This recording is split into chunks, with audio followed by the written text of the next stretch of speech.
Kinumpirma ng Department of Foreign Affairs o DFA na wala pang naitatalang Pilipinong nasaktan sa kabila ng lumalalang kaguluhan sa Iran. Sumiklab ang tensyon matapos ang biglang paghina ng halaga ng Iranian rial laban sa dolyar na nagbunsod ng malawakang kilos protesta at kaharasang ikinasawi ng maraming sibilyan at security personnel.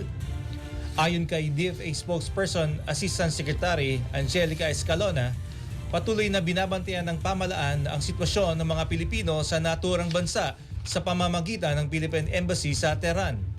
Sinabi ni Escalona na sa kasalukuyan ay wala pang Pilipinong lumalapit sa embahada para humingi ng tulong. Tinatayang nasa mahigit 800 Pilipino ang naninirahan sa Iran. Karamihan ay mga permanenteng residente na may pamilyang Iranian.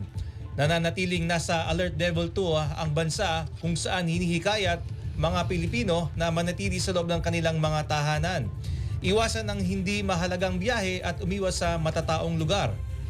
Ayon sa DFA, handa itong itaas sa Alert Level 3 kung lalala pa ang sitwasyon na magbibigay daan sa voluntaryong pagpapauwi sa mga nais nang bumalik sa Pilipinas. Tiniyak naman ng embahada na bukas ito sa lahat ng oras upang magbigay ng tulong at agarang responde sa sinumang Pilipinong mangangailangan ng assistance.